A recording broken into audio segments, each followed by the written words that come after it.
Welcome to another edition of the Headline I am your host, Larry H. Gardner.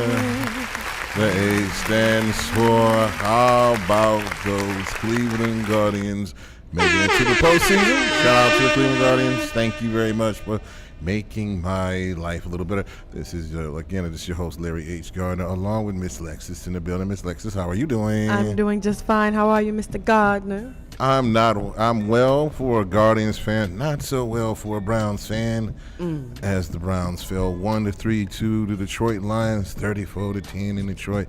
There was some other stuff that happened in Detroit we're going to get into in a minute, but we had some tragic passings, unfortunately. Freedom fighter Assata Shakur passed away in Cuba, I think at age 78. As you know, she was being, back in the 70s, she was being pretty much, profiled by the police. They was doing profiling before profiling was profiling back in the 78, and she passed away because a cop pulled her over. Cop died because she felt like her life was in danger, so she got him. She escaped from prison. That was Tupac Shakur's, I think, godmother. So, yeah, rest in peace to her. I think, she was related to Tupac's mom, Alfini. And, of course, we already know about Pac. But her passing, African-American woman, freedom fighter. Of course, we're going to have some other notable passings. But want to get to the early voting here. Early voting starts October 7th, which is next Tuesday. If you are not registered to vote yet, you have until Monday, October 6th to do that for this November 4th general election, which is heating up. Shout out to W. Monet Scott, who's running for her re-election seat for Housing Court Judge. She had something yesterday at the Cigar Lounge, and I'm trying to see how can I be a member of that? But it is what it is. So, with all the stuff going on, what's your opinion about all the stuff going on in this country? Because I have a pretty strong one. Yes, my opinion about what's going on in this country. I feel like this. Mm-hmm.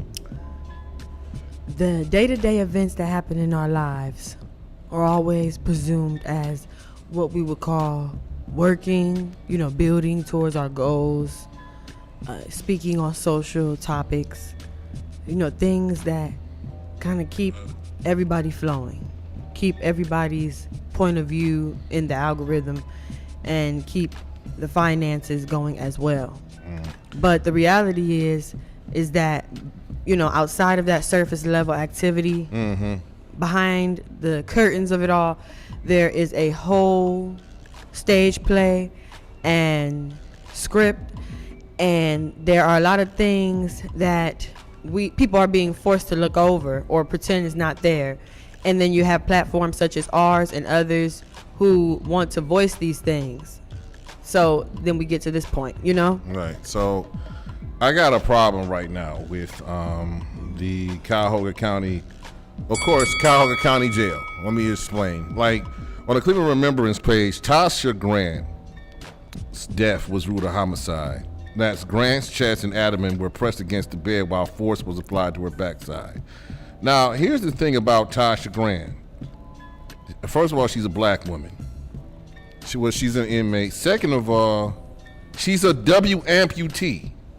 So, and if for the people in the back that don't know what amputeeism is that they remove a part of your body so if that's messed up to that particular point, they remove a part of your body. She's a double amputee. So how in the hell I don't know which part was removed, either her arms or her leg or whatever, but if you are double amputee, no matter if you lose one or the other or maybe a toe or something like that, there's no way that this is why that we need more prison reform, because ain't no way in hell that a W amputee is going to cause that much problems to the point where somebody caves in her chest and she dies.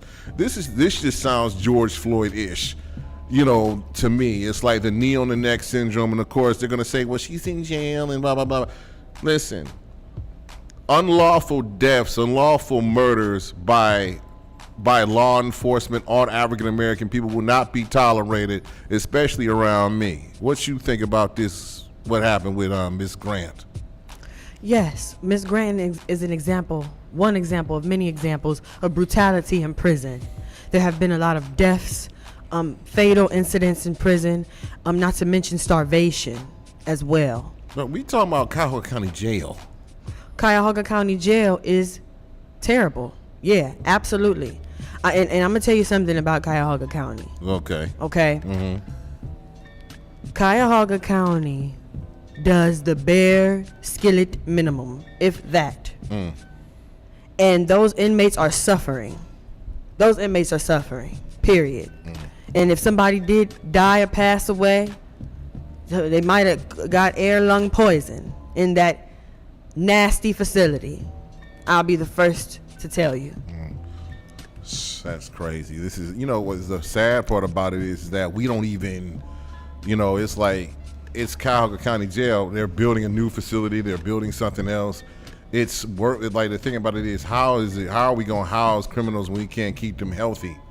Or something happens like that. Okay, I understand they're being punished for what crimes that they did. That's understandable. But a dog in a doghouse lives better than the prisoners in Cuyahoga County. Let me just say that right now. A dog. Speaking of dog, we're going to segue to how the way that the receivership is dogging East Cleveland. So the state has recommended that East Cleveland go into receivership. That is part of bankruptcy because they feel like that East Cleveland doesn't have the funds to maintain and function as a city itself. And meanwhile, there's a mayor's race between Dr. Sandra Morgan and Lateef Shabazz. So, you know, Lateef Shabazz right now holds the seat. You know, she's trying to, okay, here's what happened. When Brandon King was indicted and convicted of bribery charges, along with other council people, Sandra Morgan was appointed by the state of Ohio to be East Cleveland's mayor. But because there was a rule in place, first Lateef was appointed. After removed Sandra Morgan, then Lateef Shabazz was appointed. During the primary for the mayor of East Cleveland, this sounds crazy. More like, I can figure out more ways. I can figure out a Libya folk scandal rather than this. So, pretty much, in the primary, Dr. Morgan beat Lateef Shabazz and others in the primary. So both Lateef and Sandra Dr. Morgan go on to the general. Now, there's been a lot of people that don't like Sandra Morgan. There's a lot of people that don't like Lateef Shabazz. There's been a lot of hirings and stuff like that, including former Mayor Eric Brewer, who was hired in a position for East Cleveland, and he was working on Lateef Shabazz. Meanwhile, that you have East Cleveland police officers who have been not only indicted but convicted of stuff done to citizens. There's been a whole bunch of scandals.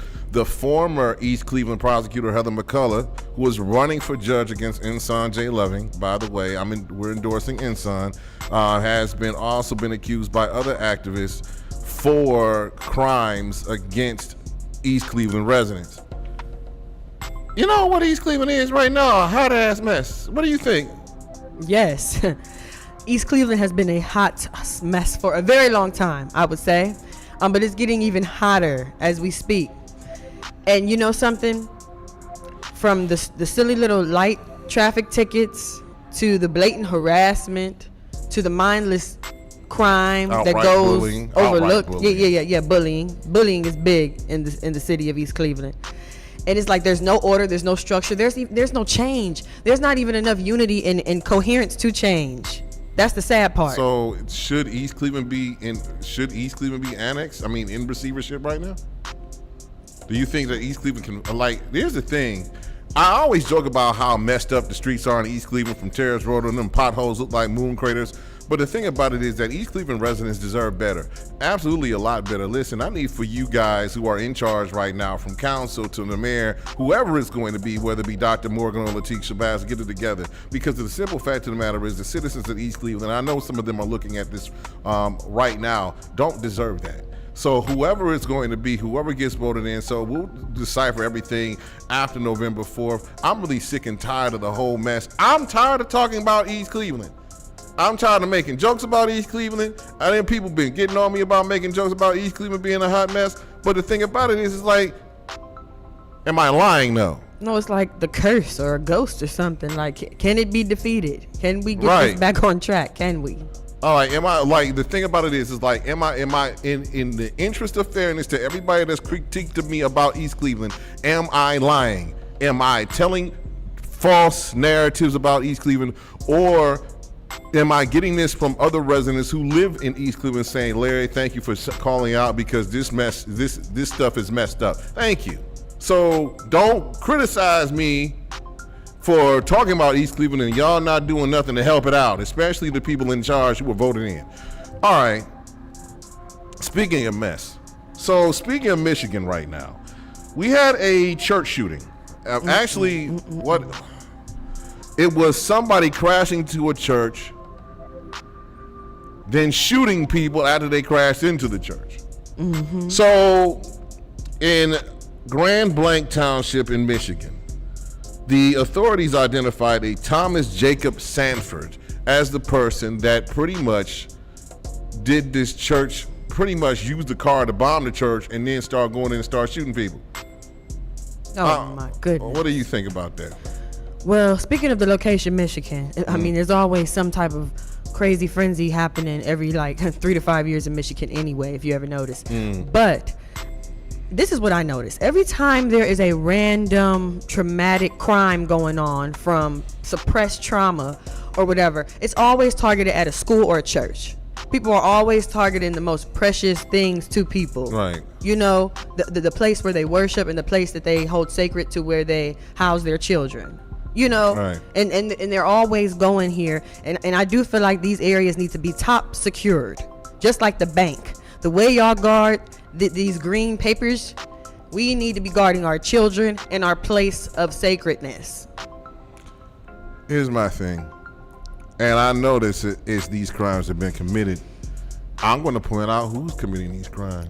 All right. Thomas Jacob Sanford is a MAGA supporter, just like the guy that shot and killed Charlie Kirk.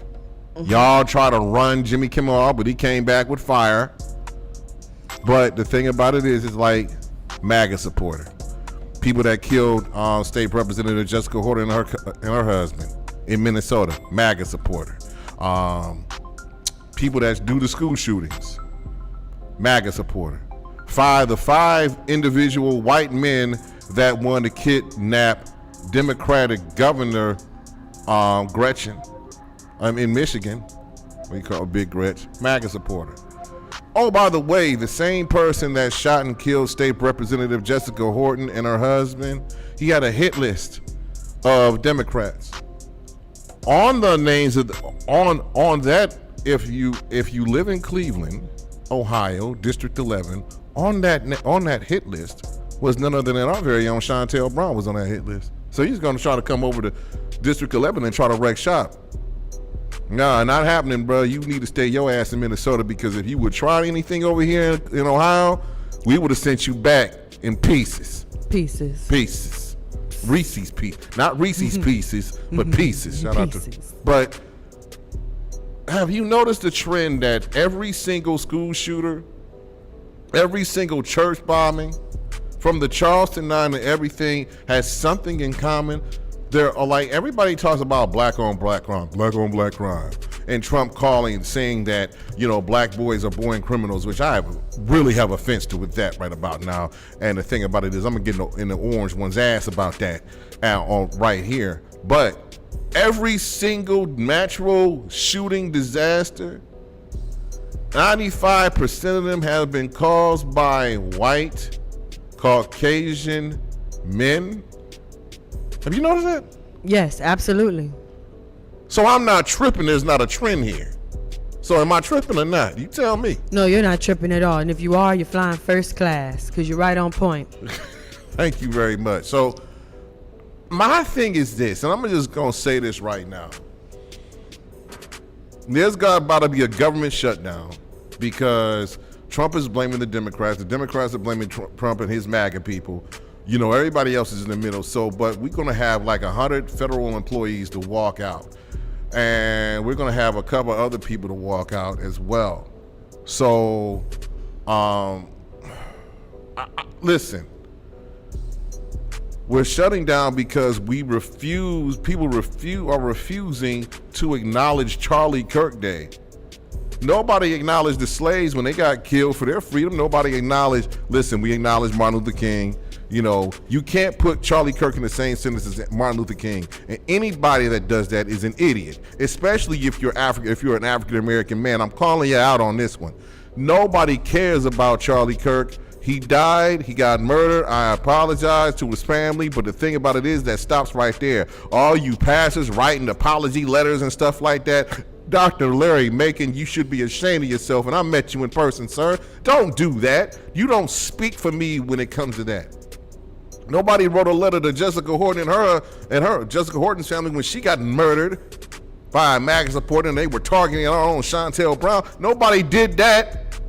And the thing about it is like, if you're so like, the thing about it is some of you need to quit. Y'all so scared of this orange idiot that's in office right about now that you're not doing your jobs. Nope. There's a thing called human decency. And some of you are not doing the human decency. By the way, speaking of which, I'm going to give a shout out, and I usually don't do this to elected officials, but I'm going to do it anyway. So, Cuyahoga County Council has meetings every single Tuesday, just about. And the head of council wanted to do a moment of silence for Charlie Kirk. 3 African-American people who represent council walked out. One is Pernell Jones Jr. Shout out to him. Shout out to Yvonne Conwell, the better half of Kevin Conwell, city council person. Yvonne Conwell, she walked out, and also Meredith Turner, who walked out saying, I can't do this because Charlie Kirk, when he was alive, disrespected black people, especially black women. And the thing about it is like, if you go around here spitting you spitting bad names and bad English on African-American women, some of you need to be removed. And the fact of the matter is that we're going to take a moment of silence for Charlie Kirk, but you didn't take a moment of silence for Jessica Horton. You didn't take a moment of silence. Did anybody take a moment of silence for Ahmaud Arbery, George Floyd, Michael Brown, Tamir Rice, Trayvon Martin? You didn't take it. Like, I wonder if some of y'all took a moment of silence for that. Now, or anybody, or Sandra Bland, Breonna Taylor. Those people that got murdered by police, and all for the sake of they were just doing their job. Trayvon Martin wasn't even killed by a cop. George Zimmerman wasn't even a cop, and he running around here bragging scot-free like, No, if I ever see George Zimmerman, it's gonna be a problem. T-Rex, get my bail money ready. So. What's going on? Are we losing our minds, or is our minds been lost? I don't think there's any more room to lose it. It's time to wake up and face reality. What do you think? My problem I have with this whole situation, as far as this, it comes down to one single orange idiot. And I'm talking about the quote-unquote president of the United States. Former FBI head Comey was indicted by President Trump. But there's no reason to hold this man on. The simple fact of the matter is that you're angry with him. What I am seeing right now from this administration is we are coddling a 79, damn near 80-year-old toddler who's probably boo-booing in his damn depends right about now because he can't get his way. And the thing about it is like the rest of this administration are nothing but a bunch of yes men and women, especially Laura Loomer, Marjorie Taylor Greene, all you idiots that go after people like Jasmine Crockett. By the way, Laura Loomer, if you ever talk about Jasmine Crockett, calling her a ghetto BTICH, we ride on you for her we ride for Jasmine at dawn. Period. Yes, we do. Well, I'm sick and tired of it. The crack of dawn. Early. Bright early. Bright and early. Folgers. Right.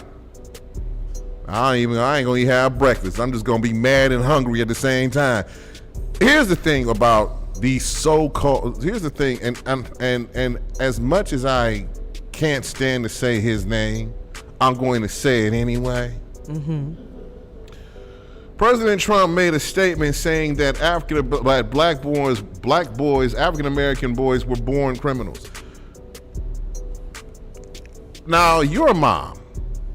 I'm gonna let you have this one, and then I'm gonna go and come back with my critique on him in a minute. So go ahead. What did you think when he said that statement? All right. I think in a way he's telling the truth, and I'm gonna tell you why. Why? This system that we live in has been strategically designed prior to our existence to make sure that a certain line of individuals are always put in a position to be less than, and it's being executed, and for a large percentage of individuals it is being successful. And when when there's a lack of unity, it makes it more probable. It does because you need to be around the proper support when we're up against these type of crisis. All right. So understandable. I'm gonna tell you what I think as a dad who has an African American son. Okay. My son wasn't born a criminal. My son was born with the smarts of his dad and mom and what he has picked up.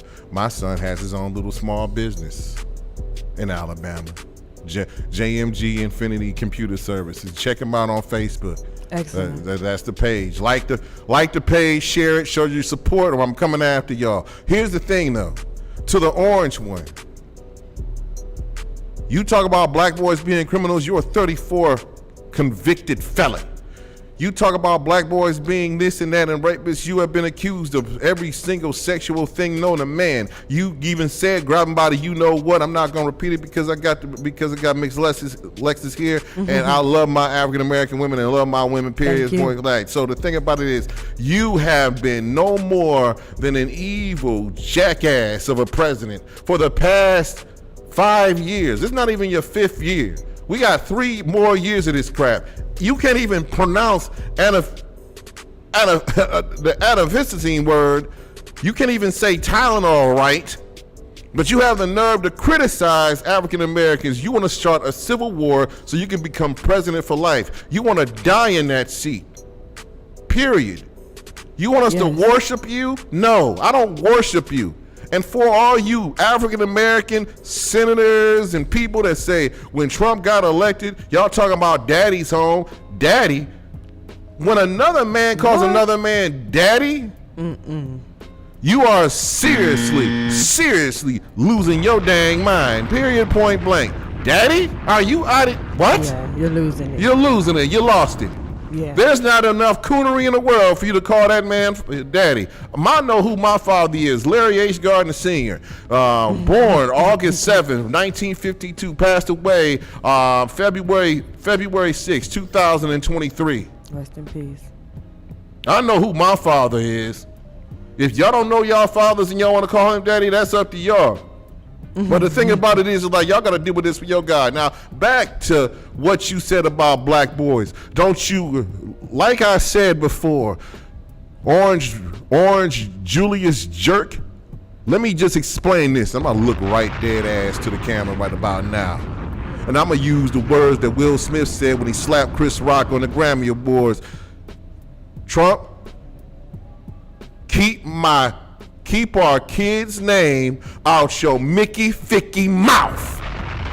Keep him out your mouth. Mickey Ficky I was about to say the other thing, but the thing about it is like I know the FC, like even though this is not maybe not FCC regulated, but he might send the FCC after me. And the thing about it is like I will go on Kimmel and cuss him out till the day is gone. But the problem is that you don't say that about our children. And the thing about it is what we brought up about white men. You should be worried about your white supporters, how they raising their boys, because they ones up here shooting up schools, bombing churches, doing all types of ill stuff to the public. The thing about it is that you getting on my dang nerves with this crap. So here's to anybody that supports this dude right about now, if you African American.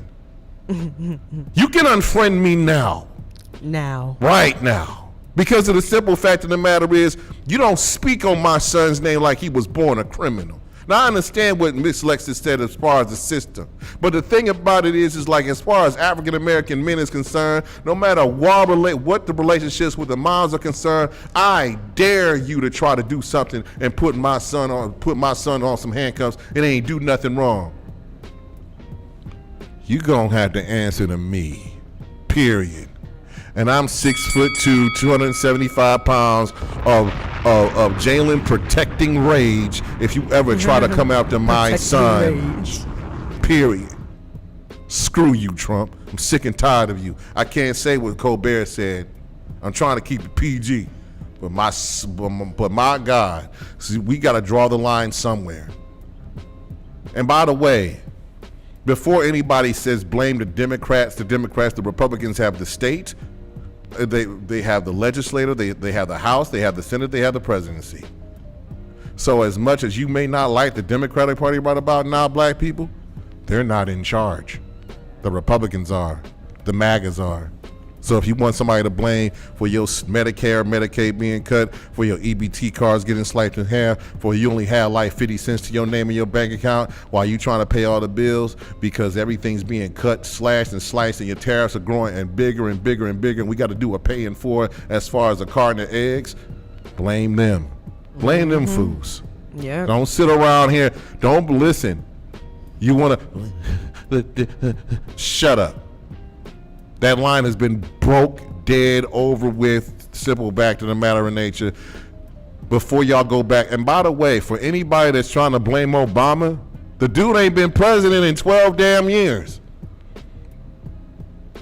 You scared, y'all want to jump on the average black man for trying to help, but this white dude don't give a damn about you, and you want to kiss his ass like he the new Jesus. He's not. Yeah, Trump may be Christ, Antichrist, period. You got anything to add? Yes. Go ahead. You know, Trump is pretty much playing in everyone's face, playing in our faces, taunting us, saying things to pretty much say, aha, pretty much. Very immature, flashy, showboaty, show-offy type. It's, he really is considering this role that he's in as a sport and as entertainment. And you can tell he's not looking at it in the right lenses at all. And the people who are just so happy to get these temporary short-term promises, very gullible, very easily influenced, just want to hear some type of comforting words. It just shows a level of weakness for individuals. You tell them what they think they want to hear, and they hop right on it with no real tangible surface anything, really, Understandable. Listen, as far as ICE, show yourselves in ICE. By the way, he's trying to use the military, the National Guard to come and police people. Police handle different situations. They were trained for that. The National Guard is used as a broad sword, meaning that they come in using force on everybody. That's not policing. That's having a military state. That's trying to cause a civil war. That's attacking the citizens of the United States of America. That's not policing. That is just dictatorship. Remember, Trump loves dictators. Hitler, Putin, anybody, Napoleon, and they both have a little complex, with the crowd sizes and all. But nobody but the thing about it is like, it's like you have all these yes men in your administration. I don't know if they're scared of you or not. These midterms are coming up in 2026. So if you don't like his supporters and they're still elected officials, you know what you need to do. You need to go to the polls and get rid of their ass. Period, point blank. We're going to take a small intermission. I'm going to see where my guest is. He has a meeting and things of that nature. I'm really tired right about now, but thank you very much for listening. That's WNRV108.1.com. Nerve DJs, we on your nerves. By the way, shout out to Nerve DJs Institute for the DJ School, and happy birthday to, first of all, great recognition by Bone Thugs and Harmony at the Rock Hall this past Sunday. And speaking of one of the members of Bone Thugs and Harmony, I went to the Rolex on Sunday night. Happy birthday to Lazy Bone. So happy birthday to him. So we'll be right back on the him. You went downtown to rock and roll and to the birthday party? No, I went to the birthday party. I was watching the Browns suffer at home. But I don't know if this is good news or bad news. The Browns are playing in, I think, London. 9:30 a.m. 9:30 a.m. in the morning Eastern Standard Time on Sunday. And the starter is Dylan Gabriel. That's a fact? Yeah, it's a fact. Yeah, I know. Shadur's on the team. I understand that. I wish we could see him earlier. I don't know. Like, they putting Flacco on the bench. If you saw the game in Detroit, you seen why. So it really wasn't his fault. I mean, we have no blocking. I understand that, but he looked 40. Okay, so we'll see what. I don't know how. I don't know how badly that Gabriel's going to do or how better. I hope the Browns just pull one out and don't not embarrass us in foreign lands. But they're playing the Minnesota Vikings, which are pretty much they're doing good right now. They're doing good, even though our defense is top tier. I'm just wishing on a star. We'll be right back after these messages on WNRV108.1.com. Nerve DJs. This is WNRV 108.1.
Jack like that.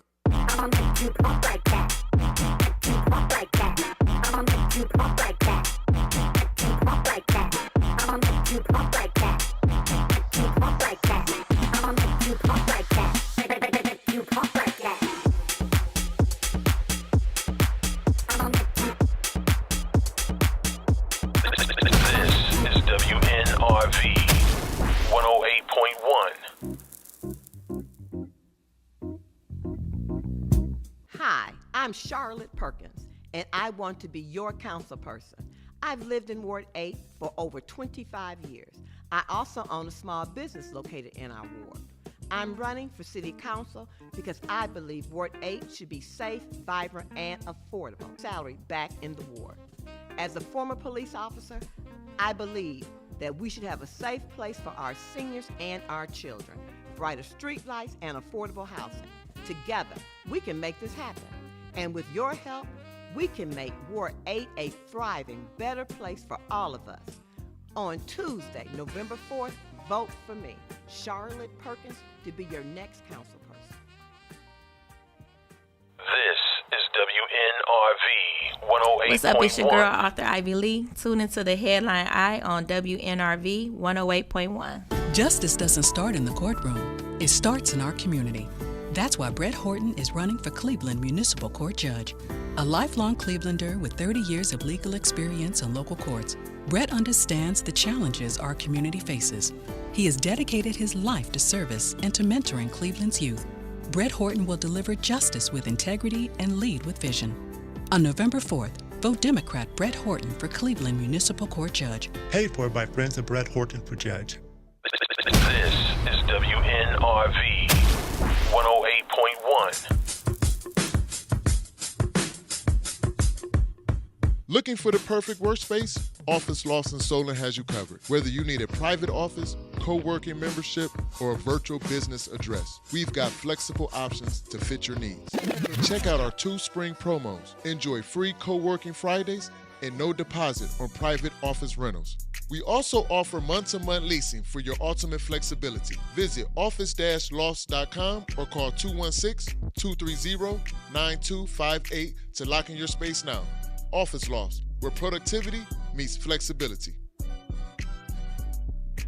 This is WNRV 108.1. Looking to grow or expand your business? Yo, bro, you read my mind. Well, we have the perfect solution for you. Your business needs are important, and so is your advertising. Here at WNRV Power 108.1, we have marketing solutions for all your business needs and affordable pricing to keep you in the green. Give us a call today at 216-702-0688. That's 216-702-0688. Or email us at WNRVPower1081@gmail.com today. This is WNRV 108.1. Wagwan, this is Miss BBC, your reggae woman. Make sure you tune into the Headline Eye on WNRV 108.1.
Change the world, I'm a plotting scheme. Mario C likes to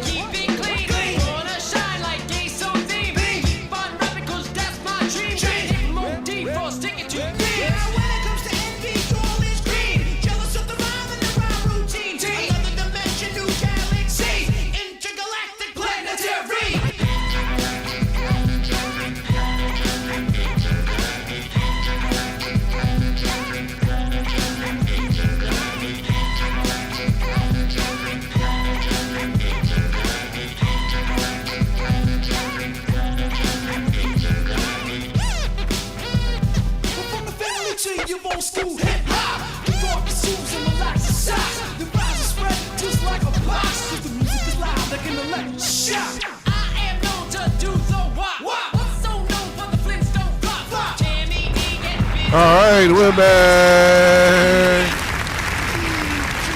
Y'all ain't know I knew about the Beastie Boys, did y'all? That's the Intergalactic. That's when they knew. I think they won an award off that T-Rex. Did they win an award like a Grammy or something? Yeah, I'm like, you need to find out about, because that's a hot song. I ain't gonna lie. I'll listen to it. Like, one of the greatest parts about doing this show is listening to the music. And sometimes I get caught up listening to the music. Like, it takes me like an hour to pick, because the simple fact of the matter is that I just love listening to the music. Speaking of listening, shout out to the Men's Health Fair by University Hospital that was at the Huntington this Saturday. The Huntington Convention Center downtown Cleveland. There was a couple of things downtown, but men's health, get your men's health checked. They got my blood pressure checked. They got my cholesterol checked. Everything's fine. You know, I guess I wasn't going to have my blood pressure checked because I am a Browns fan, but that's neither here nor there. Cardiac kids. You was right, Larry. It was released June 2nd, 1998 as the lead singer from their fifth studio album, Hello Nasty. It received a Grammy Award for Best Rap Performance by a Duo or Group at the 1999 Grammy Awards. You know what's crazy about that? I'm going to point this fact out to you. I watched those awards. Everybody did. 99. I think Jay-Z might have won something too. Yeah, and the thing about it is like, it was the Miseducation of Lauryn Hill that came out. Okay. As well as that. And the thing about it is that you had Gladys Knight, Little Kim, and somebody else. So that's when Little Kim wore that little thing with. No, that was at. Now you get okay. You close. That was at the VMAs. Yeah, the VMAs. That was at the VMAs. And Beastie Boys won that and outbeat Lauryn Hill because of all that Black Girl Magic. I was expecting to announce Lauryn, but they didn't announce Lauryn as far as the winner, which I felt she was robbed. But well, Lauryn that year won. Hold up, Larry. You're getting a lot of mixed up. So the 1999 Grammys, 41 annual Grammys, Lauryn Hill did win Album of the Year. Okay. It was the first hip hop album to win Album of the Year. This is legendary. Very much. Yeah. Only two people to do it was her and Outkast. You know what? And the thing about it is like, and those are two, and you can listen to those over and over again and not get tired of them. Now, the best rap album was A Tribe Called Quest, Mace, Harlem World, Jermaine Dupri, Big Pun, and Jay-Z. And Jay-Z won that one. Well, we already know Jay-Z was going to win something. Yeah, that was dope. That was a dope. Man, that's 26 years ago. Yeah, that's God, serious. So, Lexus. Yes. Yes. So the thing about it is like, we have November 4th coming up, as far as everything that's going on, and you know our esteemed guest is on his way, so we're gonna give him some time to get here. What have you noticed about these political races? What I'm noticing about these political races is it seems like the people who already have sustained these positions seem to be on top right now. That's something I definitely notice. I also notice that a lot of people who are running against them are giving us distinct reasons of what they wanted to be done in the community and what didn't get done based off what they wanted or noticed should have been done, and that's why they're running, which I think is a very interesting reason. It might sound like it's a good reason, which maybe it is, but it's a whole lot of things someone could just not like as well. The whole thing is, are you going to be able to form a plan to be able to make this happen? And if you do make it happen, is it going to be what you expect it to be? And is it going to be somewhere else saying, well, that's not what I want, because they're looking at life and what they want from a different angle than you? Will it not be the same thing?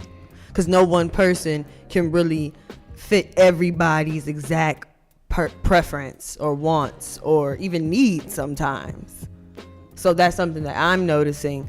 But I do feel like the individuals who are trying to produce a better foundation, they have a better argument, I would say. Something that's actually trying to keep the commerce system going in that community, to keep it alive and to keep it thriving at some degree, so that it's not looking like it's just collapsing or a ghost town. Right. I think that has a little more power to me over anything else.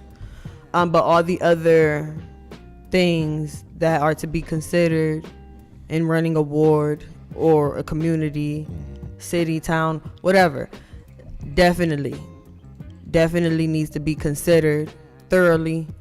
Why do you want to do this? Is it because you really think that you're going to do a better job, or you just want what you want and you can make it happen? Right. Right. Here's my distinguished problem with everything that's going on is that some of these folks who are voters, first of all, if you want the person that you want in office, 14% of the population, 14% of voter turnout is not going to cut it. Let me just explain. 14% of voter turnout is not going to cut it. That's number one. Number two, you're not going to get any, the thing about it is, I understand people mad on social media, but if you don't get about and study your candidates and study these things, then you're going to have a particular problem dealing with just everything that's been going on. Listen, I understand frustration. I lived through it. I've been through it. But the thing about it is participation is very important. You can't sit on the sidelines and complain about stuff without either participating in the vote in voter participation, meaning using your voice to do that, meaning go out to the polls and vote. That's number one. Number two, studying these candidates and seeing what they're about. Number three is, if you're the thing about it is I'm just going to not just do nothing at all, but you want to sit around and complain. That's using the bathroom on yourself and not cleaning up behind yourself and crying about what smells coming out your behind. You can't just do that. You have to do something for yourself. The Lord always said faith without works is dead. And if you don't have the works or the faith to do it, then you don't have the get up and gumption to work for it. How you just gonna rely on faith alone? I never relied on faith alone. See, God will open the door for you. You just have to be man enough or woman enough to walk through it. Absolutely. And the problem is that some of these people are walking through these particular doors. Now, you may say they don't do anything. They don't know what the first thing going on as far as politics or what I'm saying, as far as politics, as far as writing policy, as far as everything else, they don't know what the CDCs that you're using are, or how to use the community block grant dollars, using the dollars you get from the federal government, or even the federal government, period, point blank. But the thing about it is they give it a try. If I didn't give this a try 9 years ago, I wouldn't have been on any network. Not on this one, not on the other one that I do anything, and I wouldn't be a member of the Greater Cleveland Association of Black Journalists or the National Association of Black Journalists. See, the thing about it is you can't be scared with the redistricting going on and things of that nature. You just cannot be scared at all. So,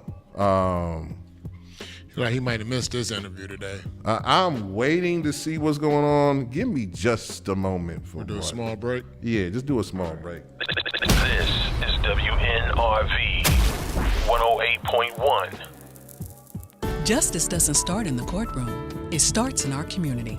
That's why Brett Horton is running for Cleveland Municipal Court Judge. A lifelong Clevelander with 30 years of legal experience in local courts, Brett understands the challenges our community faces. He has dedicated his life to service and to mentoring Cleveland's youth. Brett Horton will deliver justice with integrity and lead with vision. On November 4th, vote Democrat Brett Horton for Cleveland Municipal Court Judge. Paid for by friends of Brett Horton for Judge. This is WNRV 108.1. Wagwan, this is Miss BBC, your reggae woman. Make sure you tune into the Headline Eye on WNRV 108.1. This is WNRV 108.1.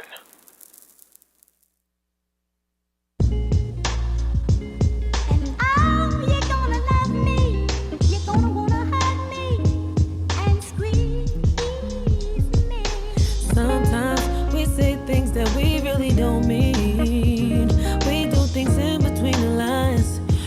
been through more to stand out. I'm sorry if I made you feel less than who you are, a little insecure. Oh, you're a shining star. I wanna spend my nights with you, my life with you. Oh, baby, babe, please wait up for me till whenever I get home. I know that you're all alone, thinking about what you gon' do. I hope that you'll see it through. Ooh. And oh, you're gonna love me. You're gonna wanna hug me and squeeze me. Sometimes I don't think we really say enough. Why is it so hard to keep in touch when we're laying right next to each other, baby? We shouldn't be in a thing so much, overthinking, understanding. Don't let her feel it. Change it up. I wanna spend my nights with you, my life with you. Oh, baby, babe, please wait up for me till whenever I get home. I know that I'm all alone, thinking about what I'm gonna do. I hope that I see it through. Oh, you're gonna love me. You're gonna wanna hug me and squeeze me. And oh, you're gonna love me. You're gonna wanna hug me and squeeze me. Are you gonna love me? Yeah. You know you're gonna hold me and squeeze me.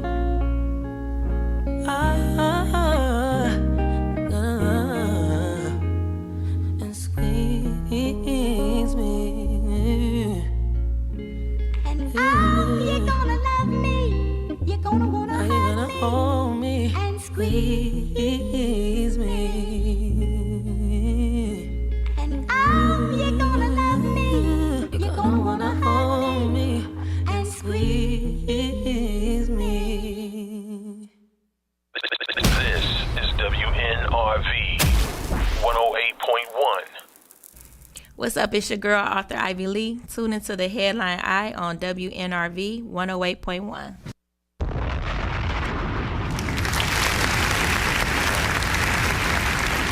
All right, so we're back. Another break.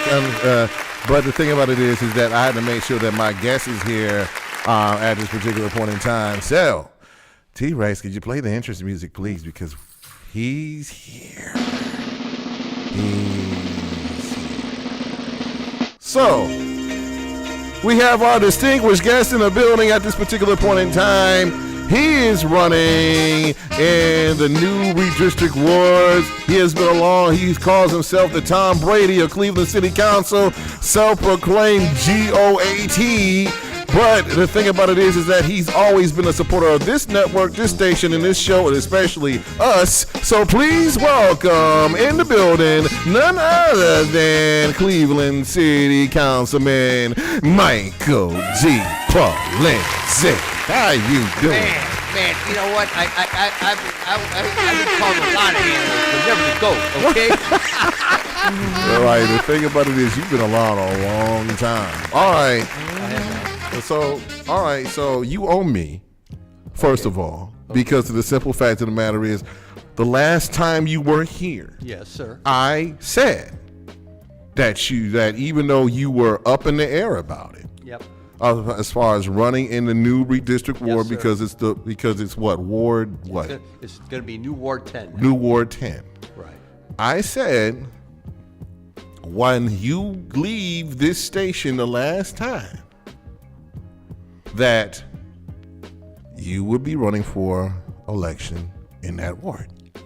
I remember you saying that. And then all of a sudden, I see Cleveland.com or Signal Cleveland or something else saying Mike Polensek is running against Anthony Harrison in the Cleveland New Ward 10. Right.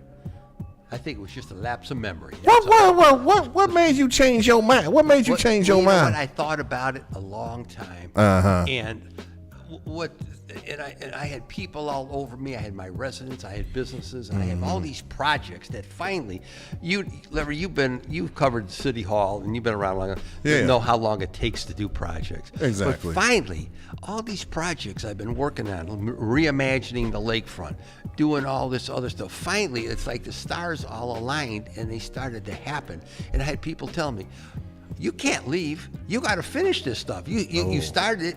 You can't go nowhere. So I had all these neighborhood activists, all these folks in my neighborhood. And then the other side of the equation, what they wanted me to do, they wanted me to be the street sweeper, the Orkin man. Mm-hmm. They wanted me to clear the field. The Orkin man. They thought once I pulled petitions, nobody else would run in that seat. And except maybe a write-in candidate, and they were right. And so at the end of the day, I said to myself, how do I just at the 11th hour not run and just hand the seat over to my colleague without an election? In essence, without an election. Right. And I couldn't go back and face my residents and say, you know what? After all the support you've given me, after everything you've done for me over these years, no councilman's been elected overwhelmingly like I have 12 times. I just couldn't justify that to my citizen by just walking away. So I made a conscious decision. I went to an event on the west side over at Pilgrim Church on the west side where there was a panel of people running for city council. And I looked at some of these folks who were saying some things that I just couldn't believe what I was hearing. And I said to myself, not only do I have to worry about what's going to happen on the northeast side of the city clean, but I'm concerned about the entire city. Right. We are at a point, we can't go backwards. We cannot have conflict. We cannot have the mayor and the council at war or battling among themselves. I just looked at the lay of the land and I said, you know what, man? You not only have to do what's right for your neighborhood, you got to do what's right for the council. I'm the senior member, I'm the dean. I've been very honored to have the support that I've had. And so, you know, and then I bounced it off people like Reverend Cavanis, George Forbes, Right. Ted Ginn, Right. all these, go down the list of these pastors and preachers and neighborhood There's a activists. list of them. And they all said the same thing, man. You got to run, man. You got to run. So, like Reverend Cavanis said, Michael, whatever you need from me, let me know. You know, Greater Abyssinia Baptist Church. George Forbes, my dear friend, I had lunch with him last week. Michael, tell me what you need. You've always been fair. You've always been an advocate for the neighborhood. Ted Ginn, I'm on the board of Ginn Academy. I helped him create Ginn Academy years ago. So it was all these factors that came into play. And I said, you know what? If I don't do it, I won't be able to live with myself. I won't be able to live with myself, and I won't be able to face my folks. I said to myself, I'd rather lose an election than give up, because that's me. I'm a Scorpio, man. I don't give up. I don't give in. So you said I'm not going down without a fight, pretty much. No, and that's what and so I made a decision, and you know what? I don't regret it one iota. All right. So, speaking of the person you're running against, yes, sir. Why should people vote for you over Harrison? And then we're going to get into the open pit stuff in a minute. It is because, you know, I will put, Larry, I'm a full-time councilman. I don't do anything else other than being a full-time councilman. That's what I told my residents when I first got elected. I've always lived up to that. The whole issue of my record, my attendance record, my legislative record, and my voting record, as most know, it's unequaled. It's unequaled. And so, what's somebody going to attack me on? My voting record, the best. My attendance record, the best. My legislative record, second to none. So I'm very proud of that fact, and it goes back to what I believe in. Proven results. What's the mantra on my campaign literature? Proven results. I tried my best on behalf of my citizens. I've always tried my best, and I'll continue to do that. So Councilman Hairston and I, we've had a cordial relationship over the years, nothing personal. I just decided that, hey, I got to do this, and I'll put my record out there and let the voters decide. So you go record versus record. Now, the thing about it is we're going to get into the thing that you sent me via email as far as what happened with this open pit stuff. Did you want to discuss it? Well, I'd rather not, because the fact of the matter is, it's a legal issue between my colleague and the former owner and operator of that business. That's something he's going to have to work out. My position is this: I just want this elderly lady who ran this business for 32 plus years. I want her to be made whole. That's all I care about. Make her whole. Right. Open Pit was an well-established business in the Glenville neighborhood for a long period of time, and so I don't know all the details. I don't even want to get into that. All I'm saying, look at my record. I'm going to run on my record. That's what I'm going to do. Okay. So pretty much you don't. I don't even want to get into that personal stuff. All right. Speaking of personal, you talked about City Hall and the mayor administration. You want to elaborate on that, or you? Well, I can tell you, I've said to the mayor. He called me this week and we talked that the council and him, the council president and him, have got to sit down together without any staff there and discuss things and talk things over, because there was that exchange between the administration and the council president. We don't need to have an adversarial relationship in this city today, because again, I want to go back to what I said earlier and what I continue to say. Every morning, I'm afraid to turn on the TV and see what the gentleman who occupies the White House is going to do. Oh God. And then I got to worry about what they're going to do in Columbus. So what do we have seen? We've seen cuts to federal programs. They want to decimate Obamacare. They've cut the food banks. They've cut libraries. They've cut public education. They're going to cut Medicaid. So these all have financial implications on the city. And I've got to make sure, from my perspective as the dean of city council, that we got to be working together. We can't, because we're not going to get ARPA funds anymore. We're not going to get that windfall of dollars as we did as a result of COVID-19, decimating our businesses. We have to maintain a balanced budget. We've got all these challenges. We got to work together because I think there's some folks that have private agendas. Well, I know there are people who have private agendas, and they want the city or the council to go down a certain path. And what I'm concerned about is quality of life issues in this city. Every neighborhood I go into is quality of life issues. They want traffic enforcement. They want to see police on the streets. They want to see the parks and playgrounds cleaned up. They want to see the empty and abandoned houses dealt with. All these absentee landlords ascending on our neighborhoods, buying up the properties. They want to see these kind of issues addressed and dealt with. That's where I'm at. I'm a street politician. I'm a street councilman, and I look at my community. And we got to be very blunt. And we got to be honest today. Look what's happened to the east side of the city. Drive these wards. Take a look at them. Glenville has lost 22% of its population in less than 10 years. You start looking. We're going from 33 wards to 15. You know what? The late great Fannie Lewis believed that there was a conspiracy to empty out the east side. She believed that they were going to let it deteriorate, and then everyone was going to be forced out or who would leave that had the financial wherewithal, and then what you're going to have left is just old people and poor people, and at some point they were just going to get pushed out, and then the developers are going to come in and grab the property. Well, we've seen it. We see it. We see it in East Cleveland happening. Okay. I already torched East Cleveland before you got here. Okay. So because of the receivership thing. So. Yeah. I mean, the state, let me say this. East Cleveland is a neighbor. They let East Cleveland implode. They let it implode, and now they want to come in with a receivership and take control. Well, wait a minute. Why didn't you do something to help the people of East Cleveland before now? Okay? You didn't do squat. So, but take East Cleveland and multiply it across the city of Cleveland. Look at our east side neighborhoods. Empty schools, empty factories, abandoned homes.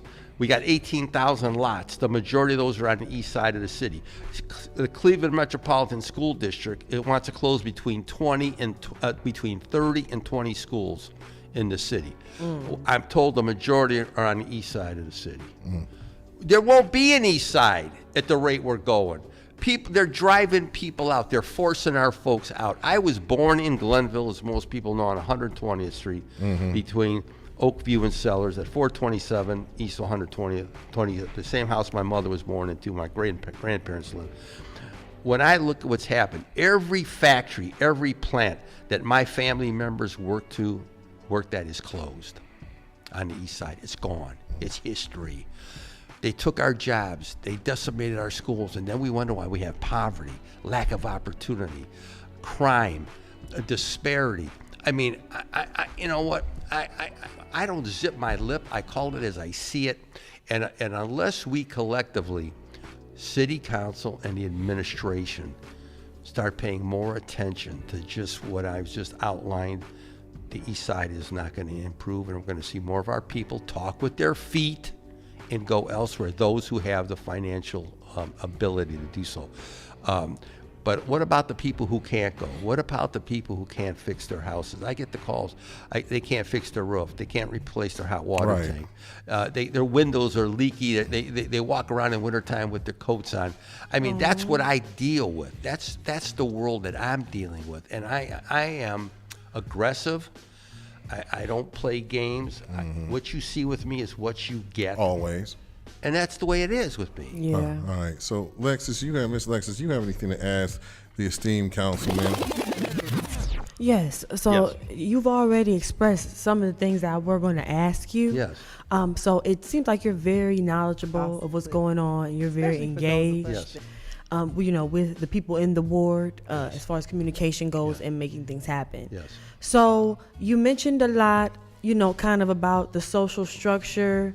Yeah. And that's kind of what I was going to ask you. So you've already said a whole lot already, but just to kind of piggyback off of that, how do you further feel, a little more in detail, of how the social and economical structure of your ward, how do you feel like it impacts your priority, handling certain concerns in the community? Well, my ward, as most people know, is predominantly black.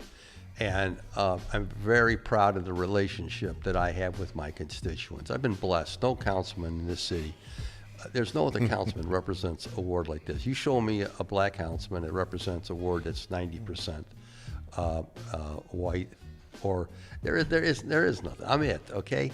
And I'm proud of the fact because, again, going back to what I said, what you see with me is what you get. I focus on the neighborhood. I rebuilt 185th Street. I rebuilt Waterloo Road. I'm doing 200th Street now. We're in the process of finishing 140th. We're building new houses in the neighborhood. I'm doing the lakefront plan. On the 4th of September, we transferred the former Euclid Beach Mobile Home Park to the Metro Parks. We're going to create a 150-acre park on the east side.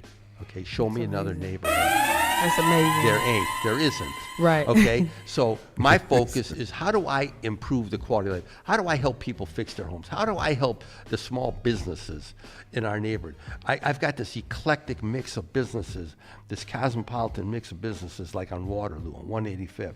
I'm here to cultivate that, to help them, so I can have a neighborhood that people, what I want to create is a destination neighborhood where people will come out of their way to support. Will go out of their way to go to this business or that business. I want that cosmopolitan mix. I want to look at a street that reflects the city, that's black and it's Caucasian and it's white and it's Christian and non-Christian and I don't care what other nationality or race. That's what I want to see, because those are the neighborhoods, in my opinion, in the years to come that are going to thrive, that people are going to want to live in. I have a neighborhood that people want to live in, that they're not fleeing. Why would we go through this whole redistricting thing? My ward had one of the lowest population losses in the city, Cleveland Ward 8, and the neighboring ward, Ward 10, had one of the highest population losses in the city. So that's why we had to come together. That's why we had to be joined, united. That's why Ward 8 disappeared. The number went is now down in the central, in the Huff neighborhood. Right. So that's what happened. That's the reality. No way to get around it. You got nobody to blame. Let's be realistic. Let's step back a moment. Far too many of our residents on the east side did not fill out the census forms. That's what caused all this. And what they didn't realize at the time, they thought somehow if they filled out the census form, that somehow the feds are going to come after them. If they had, let's say, back taxes or child support, or they had outstanding tickets or whatever, all these right-wing fanatics put all this crap out on the internet and online and on social media, encouraging people not to fill out their census forms. And that's just what happened. And who paid the price now? Our people in the urban areas, not only in Ohio and Cleveland, but across the country, because what's tied to the census? Federal dollars. So now we're going to get less federal dollars coming into the city of Cleveland. Those guys wanted that to happen. Extreme right wing wanted that to happen in our cities. And that's, so we got to be ready. We have to be prepared. I'm going to reposition. The term I'm using in my neighborhood, I'm reimagining my neighborhood. I'm reimagining from what it used to be. It used to be a neighborhood based on manufacturing. That's not the case anymore. We've got to create businesses that people, those unique businesses, those specialty businesses that people are going to want to go out of their way to visit or to patronize. We're not going to have the big TRW plants. Right. Or the big Fisher Body plant. Yeah, because it's more technology. Of course. More industrial. And let's be honest, both Democrat and Republican people in the House and the Senate and in the White House stood on the shores for 50 years waving our jobs goodbye. And we paid a price. Why was the migration of blacks from the South to escape Jim Crow, racism, the Klan, you can go all down the whole line. They came to Cleveland not for palm trees and beaches, they came for jobs. Just like my family from Europe, same thing, came here for jobs, and they took the jobs from us. Just drive this city.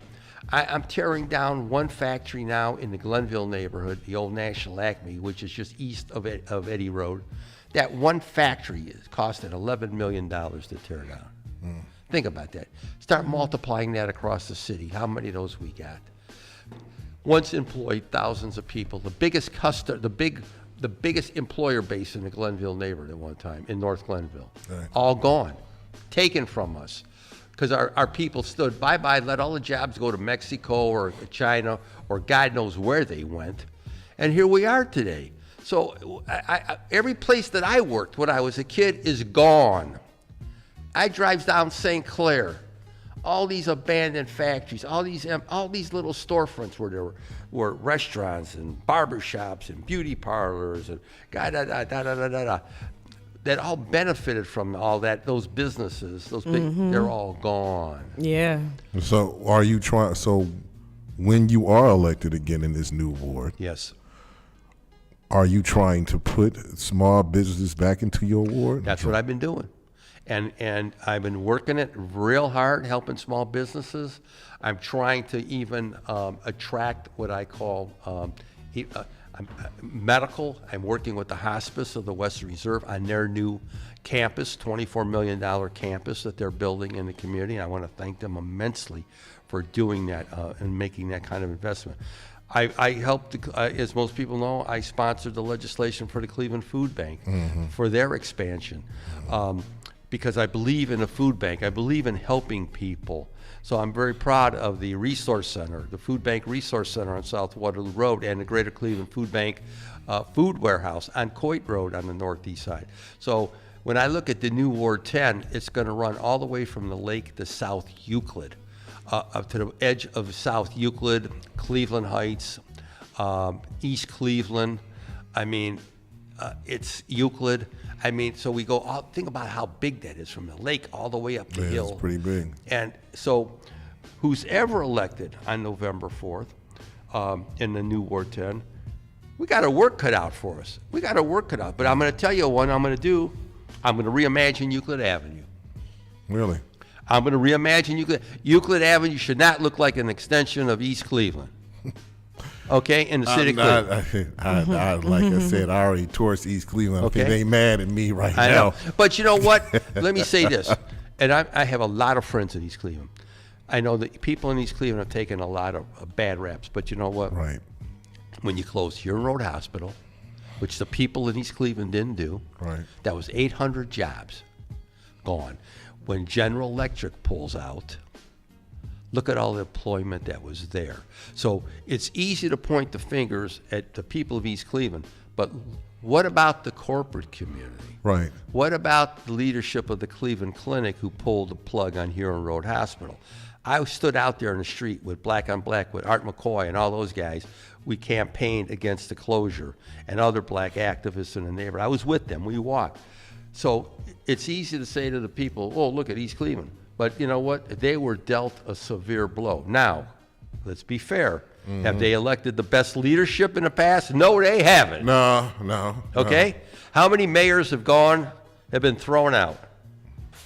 How many mayors have been thrown in jail or and convicted of bribery? And about 26, 27 police officers have been convicted and thrown out as well. So you had corruption within the police department, you had corruption within the mayor's office, and you know I will tell you that I'll be honest. I tell everybody I'm supporting Sandra Morgan for mayor in East Cleveland. Over Latique? Say that again? Over Mr. Shabazz? I don't know Mr. Shabazz. He might be a fine person. Okay. But I'm supporting Sandra Morgan because you know what? I think she tried to do the best job in a short period of time she was there. And East Cleveland needs leadership. And again, Mr. Shabazz might be a wonderful man. I've never had the pleasure to meet him. But I know Sandra Morgan, and I know she'll do a wonderful job, in my opinion. But I would say to my brothers and sisters in East Cleveland, get involved. Pay attention to what's going on. How about just not have the 7% voter outrage that you did have in the primary? How about that? Yeah, well, Cleveland wasn't much better with 9%, brother. I thought it was 14. I said 14. No, 9%. 9. Oh, no. 9%. Ain't that a trip? A kick in the face. An activist in the Buckeye Road area told me, black activist said, you know, Mike, Lou Stokes has got to be rolling over in his grave with a 9% turnout. I said, you're wrong. He's doing somersaults in his grave. When you think about how he worked for voter rights, voting rights, how he worked for the registered people to vote, not only him, but Stephanie Tubbs Jones. I mean, my former colleague and friend from Collinwood High School. When you think what people did to get people motivated, Barack Obama didn't get elected because people sat on their ass, excuse my language. Go ahead. Okay? They went out and they voted. And what we got now, 9% in the city of Cleveland came out in the primary. And what the Board of Election is telling us now, maybe there'll be a 17 to 20% turnout for the general, if we're lucky. Give me a break. So here's the thing. I'm going to say this, and I always believe in voter turnout is high. And if you want your person to win, you have to go out and participate in the process, meaning vote. So how do you get people to turn out for you in the new Ward 10? Because I have to give them hope. I have to show them something differently, going back to what I said, proven results, what I've been able to do, the things that I've been able to achieve. Have I accomplished everything I've wanted? Heck no. But I'll tell you one thing, I'll put my ward against most of the other wards on the east side of the city. Okay? When you look at investment, when you look at what we're doing, again, I'm reimagining the lakefront. We're accessible. We're 15 minutes to downtown, 15 minutes to University Circle, 4 minutes to the Lake County line. We're geographically well positioned, but what we need, not only in my neighborhood, Larry, but across the city, especially on the east side, we need believers. We need believers in our neighborhoods, people who are going to invest and believe in our neighborhoods. People point to the west side, Tremont, Ohio City, Detroit Shore. I can remember where people were writing those neighborhoods off. But there were people who stepped up to the plate. There were believers. And there were institutions that said, we're not going nowhere. You know, St. Ignatius said, we ain't going nowhere. We ain't running to the suburbs. This institution, this leader, that leader said, you know what, we're not moving. We're going to invest. What we need, if we're going to change the direction and what's happening on the east side, We need believers. We need people who are going to step up to the plate and say, you know what, we ain't going. We're not going to let these limited liability companies push us out of the city. We're not going to let all these speculators coming in here push us out of our neighborhoods. We're going to work together. We're going to get involved in the political process. We're going to work with the city council. We're going to work with the mayor's administration, Mayor Bibb's administration. Are we gonna accomplish everything overnight? No, but we can make a difference if we want. If we don't, then what's the answer? How far do we keep running, and how do our people afford to run? Look what a house costs for. Look what I call a decent house in any decent suburb. Look what they cost. I don't even know how people can afford this stuff. You know, my folks can't, my own kids can't, and so at the end of the day, I want to make my neighborhood a better place. I want the east side to be a better place. But we got to motivate our folks. We can't just have this disparity and this blight that I see all over, but yet every neighborhood I drive, I don't care if it's from Lee Harvard, Mount Pleasant to Collinwood, Glenville, Central, Hub, I don't care where it's at on the east side. You see potential, you see possibility. But we got to make it happen. We got to make it happen, because if not, we're around 372,000 in the city, 1,000 people. We can drop even further. And if we drop more, we're going to continue to drop in the council. Our folks are losing their voice. They're losing their opportunity. We went from 33, we're going from 33 to 15. City council, the chamber was designed for 50 members. Because we thought, our forefathers and mothers thought that Cleveland would be like 2-3 million, like Chicago or, you know, all New these York. other, Philadelphia. We just went the opposite, because they took our jobs again and they let our school system implode, especially on the east side of the city. And then you wonder why people have fled. It's like the Titanic. They couldn't wait to get out, and they talk with their feet. We can reverse that if we want. Are we going to change it overnight? No. But I'm telling you, a major developer said to me just recently, who was here in town from Pittsburgh, said to me, Councilman Polensek, remember what I'm telling you. In the next 5 years, maybe 10, but he said, I don't think it's going to be that long. What's going to be the best place to live in this country? It's going to be the Midwest. Okay. And I said, tell me where. He said, Northern Ohio, Western Pennsylvania, Eastern Indiana, Southern Michigan. I said, you tell me why. I thought I pretty well knew, but I was waiting to hear from him, because this is what he does for a living.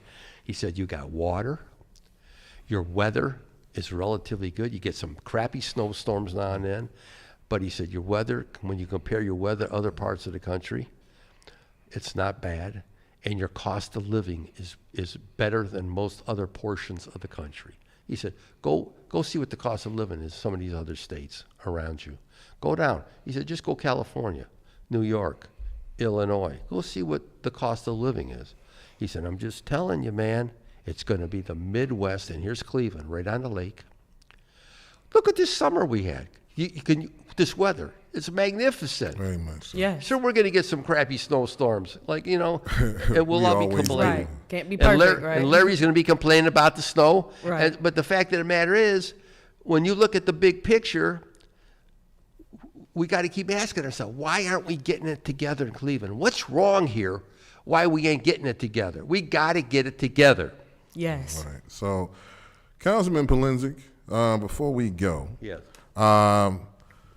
How can people get in contact you as far as volunteer, anything like that? They can call, people are calling me right now. They can call me at 216-531-7648. That's my home number. Who else? What councilman gives out their home number? 216-531-7648, okay?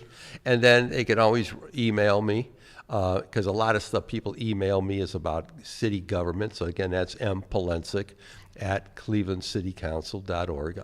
Because I get calls, Larry, as you know, I get calls from all over the city. I get calls from I get phone calls, I get emails from all over. And everyone knows I do my best to try to help people, because I understand why they turn to council people. They're frustrated. I mean, I get calls for everything under the sun, man. I had a call this morning that someone dumped over a porta potty. Okay, and Councilman, you got to help us get somebody out here to get that porta potty picked up. People don't realize the phone calls we get, the requests that we get. So all I can tell you is this: I'm accessible. I return my phone calls. I respond to my emails. Yeah, I'm known for that. I didn't get elected 12 times by not answering the phone. Oh. Okay. And Yeah. so if it's Larry Gardner calling me or whoever calls me, I try to get back to everyone within a reasonable period of time. And again, they're not calling me because they want to hear my wonderful voice or see my face, okay? They're calling me because they got a problem, okay? Right. And so I try to respond. And it's funny, George Forbes, I had lunch with George last week. The legendary George Forbes, former council president, said to me, Mike, you do it the old-fashioned way. You answer the phone, you take care of business. And I said, you're right, because when I came in, the late, great Caesar Moss, who was a councilman in the Glenville neighborhood, said, Michael, whatever you do, make sure you answer that phone and return those phone calls and go to people's homes or their businesses, and I do that. And the other one I'll never forget, and I live by this, is I'm in a meeting with the late, great Honorable Louis Stokes at the old Call Post Office on 105th in Chester years ago with the late John Lanier. We're talking, we're shooting the breeze, and Lou said to me, Lou always supported me, always helped me, because when I was a kid, my mother, who was a supporter of Carl, she had me pass out Carl Stokes literature. I was just a kid, man. I didn't even know who Carl Stokes was, because at the age I was at, the only thing I was interested in was girls, cars, and football. Okay, so when Mom told me to pass out stuff for Carl Stokes, I did it. Lou never forgot that. Carl never forgot it. Lou never forgot it. But Lou said to me one day at the Call Post, he said, Michael, never forget where you came from, and never forget who you represent. Okay. And that's what I practice every day. Amen. I've never forgot where I came from, born in Glenville, raised in Collinwood, and I don't never forget who I represent, and go back to what George, and that's why I have people like Ted Ginn, a legendary football coach at Glenville, and Ginn Academy, and people like Reverend Cavanis, and I could go down all the other pastors and community leaders that have been with me, that are with me. That's how I operate. And I came in, Larry, I came in a councilman. I'm going out a councilman. All right. That's like somebody gonna have like the thing about it is I see this. Somebody said that Ward 10 may be one of the most contested races, but the thing about it is like I see that somebody is very passionate. And speaking of coaches, City Council honored Coach Boom, Carl Solomon. Shout out to him, and shout out to every single coach, especially now in this football season, that coaches high school, college, especially every African-American coach that volunteers his or her time, especially the referees included. That's you right. Can't leave the refs out, even though you might not like the calls or hate them or whatever, but these are volunteer people that did it. My father actually did refereeing for one time, during the junior high school season. So, Councilman Polensek, I'd like to thank you very much. And I want to thank you, because you've always been, you care about Cleveland. You come around, I see you so often at different events, whether it be at City Hall or different neighborhood events, because your roots are here, you care about Cleveland. And I'm appreciative of that. And all I can tell you is this to your listeners, and I know there are a lot of people who come up to me. I heard you on Larry Gardner's show. I've heard you. I want to say to the people who are listening, become a believer.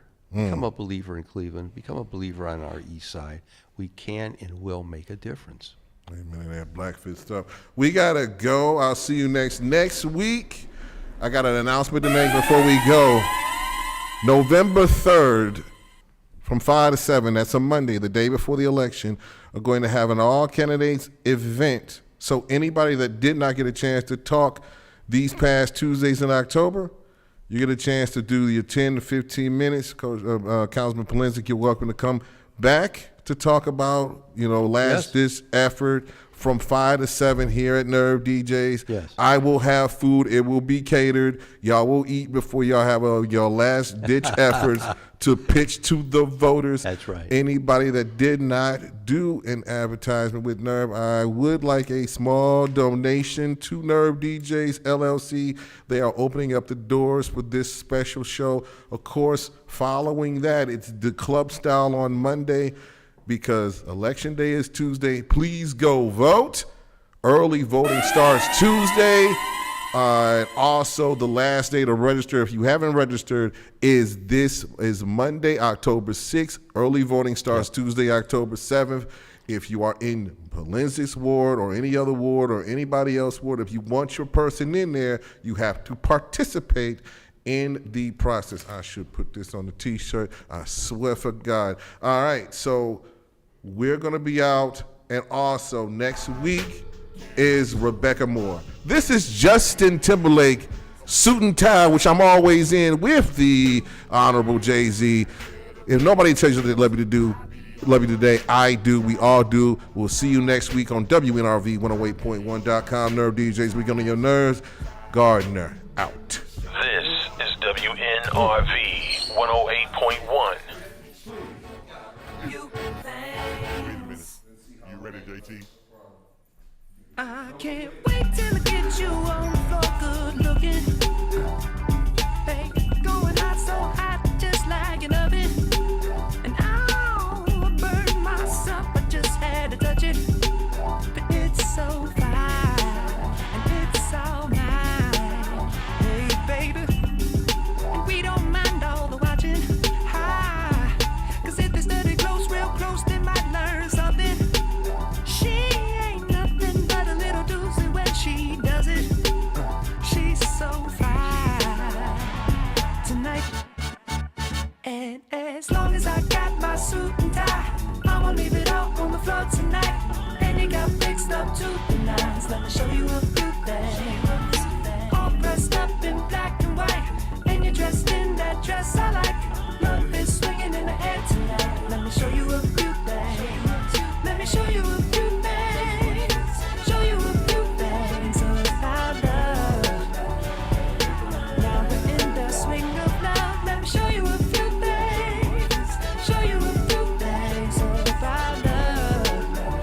Hey, stop. Let me get a good look at it. Ooh, so thick. Now I know what they call it, a fatty. And oh, so sick, got a hit and picked up a habit. That's alright, 'cause you're all mine. Oh, go on, show 'em who you call daddy.